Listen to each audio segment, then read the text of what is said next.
I mean, it's funny. We are here in the middle of the woods, kind of creating right now a new category, a new way of riding electric mountain bikes. You know, it's an open invitation to everybody in the world, right? Keep exploring, keep looking at where the edge of your life is and where your curiosity leads you next. And maybe it's electric overland. Open invitation to everybody. Check it out, like see how it feels.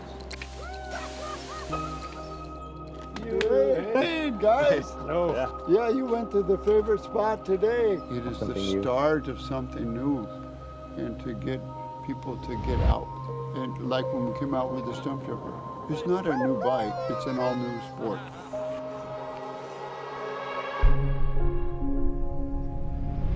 We put together a once-in-a-lifetime experience with Specialized. And sent 2 E-MOUNTAINBIKE magazine readers to California months before the official launch to test ride the new bike and become part of the official launch campaign from Specialized and our magazine story.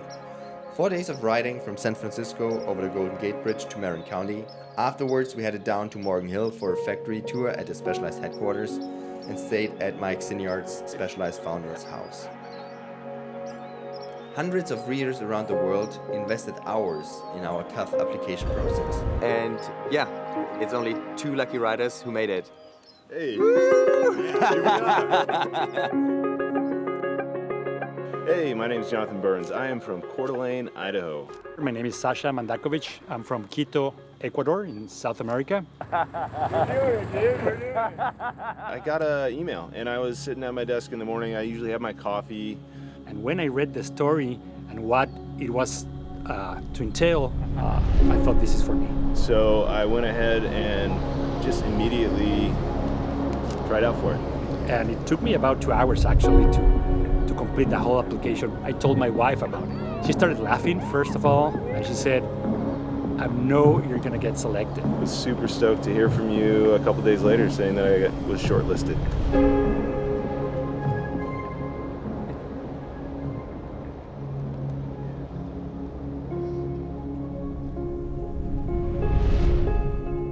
Often, the biggest changes in life don't come through technology, but perspective. Imagine ripping trails on a Levo 4 and transform it with a purpose-built rack system into the most versatile eMTB in the world.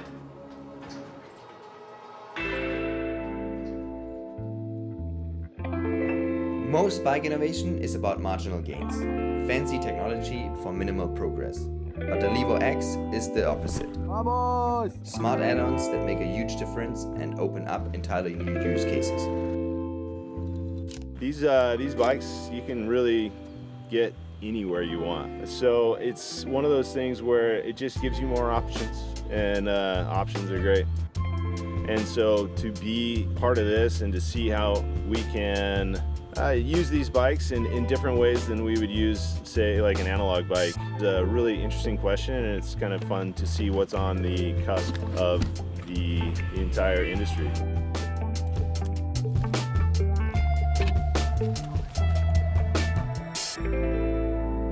I really saw the possibilities that e-bikes brings to people and to friends. You know, many times when you have a large group of friends, you have several experience levels, expectations. So it really is a kind of equalizer that gets different types of people with different stamina, different health and preparation be able to go together. And you can really reach places that you would not have thought possible. Getting out in the woods, just breathing that clean air, smelling the dirt, it's just kind of part of me. I feel like it kind of recharges my batteries.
What Oh, nothing, yeah. My bike's so light, but I have no power. Yeah, just take. You told you already. He's coming. Oh no, are you so tired, man? Ah, you put my. No, give me my one.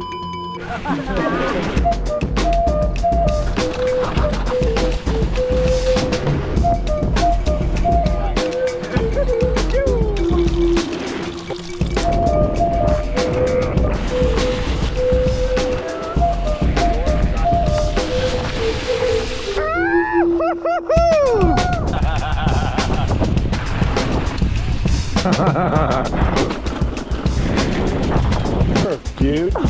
All right, so we just rode from the coast up over Mount Tam, and now just about 50 meters that way, we've got the start of the legendary Repack Downhill, the very first mountain bike race ever. And the most epic part of this is at the bottom, we're gonna go to the Hall of Fame, and we're gonna meet with Joe Breeze and Otis Guy. Joe Breeze held the record for years and years and years, so we'll get the story from him directly. See you at the bottom.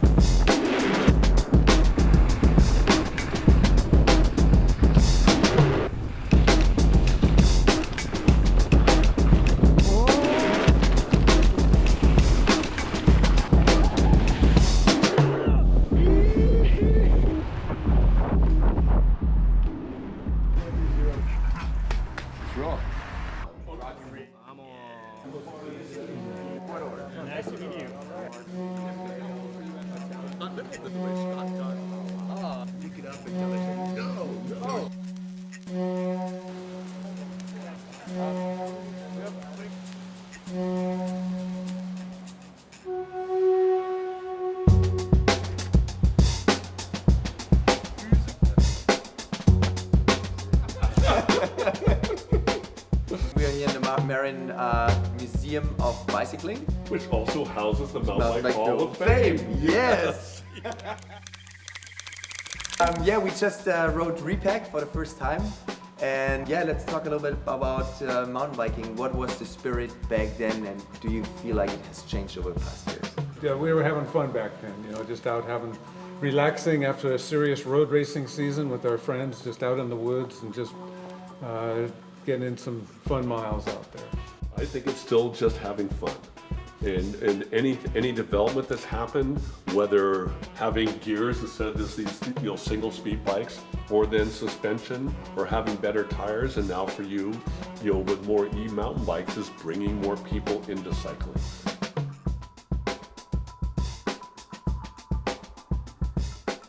It's not just a new bicycle, it's a whole new sport, which really got the mind whirling about where this thing might possibly go, even though it'd be a hard sell. But Mike had the gravitas to pull it off. With our museum, we hope people can better appreciate the bicycle and the joys that it gives us in everyday life, getting health while we get where we go.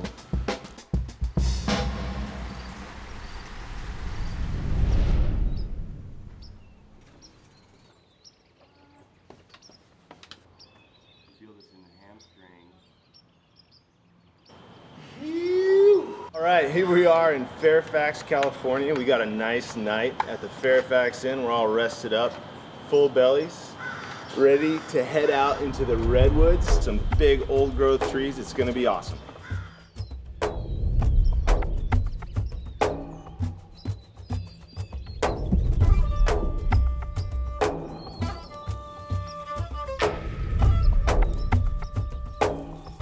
Ben. So I met him in Madeira at the Levo 4 launch last January. Right away we had a really good connection and we're like, okay, we need to do something together. The cool thing about Ben is you never know if he's actually just crazy or the fucking wisest guru on earth. So it's like it's this spectrum, but it's so inspirational and he's so right and true, and we need more of Ben's. So when I was back home, I called Ben and I said, like, you have no clue what we're going to do, but Specialized is going to launch the Levo X together with E-MOUNTAINBIKE magazine next year. You're like, what the fuck is he saying? A bike like this, if you have curiosity, what's beyond that next ridge, or what would it be like to ride with friends and sleep under the stars? This bike lets you explore that curiosity. And whether it's flow state on a single track or howling at the moon with friends, feeling alive, I think, is what we all really want. And so the bike is such an amazing tool to get to that. Totally, yeah. But if it's purely technology for technology's sake, we've kind of lost the plot. Technology is wonderful, and advancements in technology are wonderful, as long as they're in service of something that is important to the person enjoying it, right? I mean, it's also in everyday life. You're consumed by so many options. Maybe this technology, this, whatever, that will bring me the joy, bring me the final piece or whatever. My neighbor, he got a newer bike, you know, like, I need this one, you know, like, and then you just get crazy in your head. I think it's like really how you use that tool. This is so important. And where you come. And I think it's important to use technology, but not be used or overwhelmed by it. And I think this is really where we are at right now. Arms race, more marginal gains, whatever, but what do we truly need?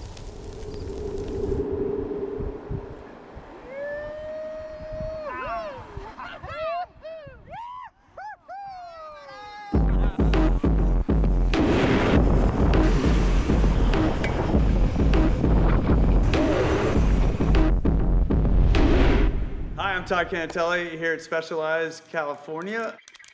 I lead the mountain bike marketing side of things, and I'm here to show you guys around, show you the history of Specialized, what we do here, and so let's take a look and we'll take you through the museum. This was 93, yeah, obviously Peter Sagan, two-time world champion.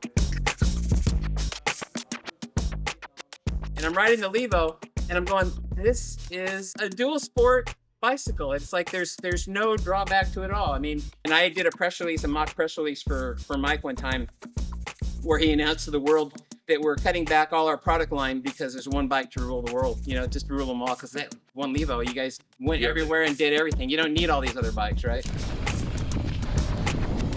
Woo! Yes. Nice. It is the start of something new, and to get people to get out. And so I would say the same with the Levo. It's like, okay, it's all those performance things, but what does that do? That allows you to go way in the woods, to feel safe, you know, carry all your stuff, an experience you wouldn't normally have, and allow people to go way out there and feel great about it. Because in the end, that's what we're doing. We're just exploring, because most of the time we're not going anywhere except in a good place. Trying to find our flow. It's a new way to think about the bike. So it is kind of like a whole new activity. Well, you guys know. Oh, yeah, totally. You were just doing it.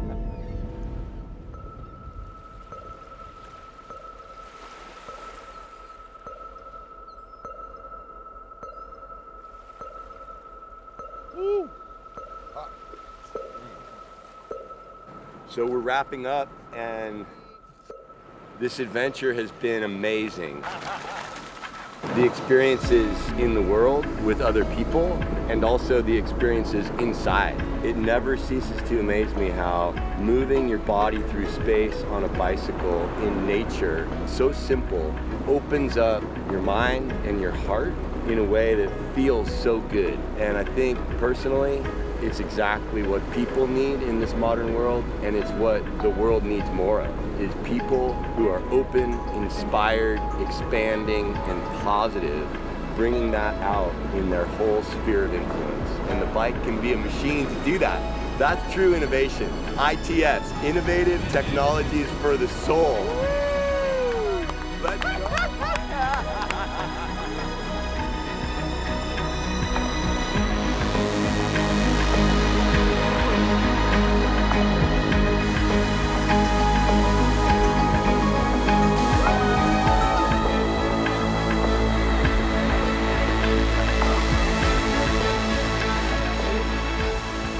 I say it's been a trip of a lifetime.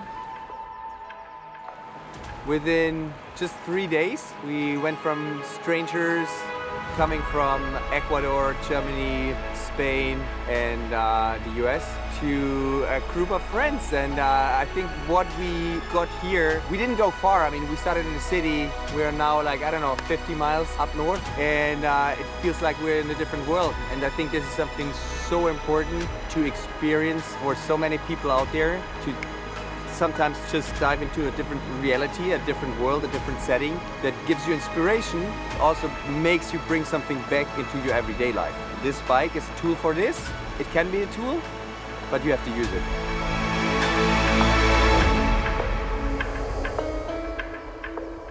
And you can go deep, like you guys went across the world, or you can go across the street.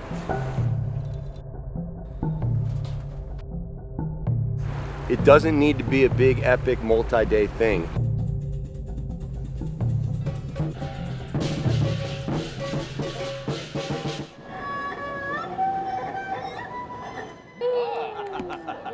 Everybody can call their riding buddy and say, come on, we're just gonna put a burrito and a beer in a bag and we're gonna sleep in the hills this Tuesday night. Let's do it next Tuesday. Yes, sir. Yes, sir.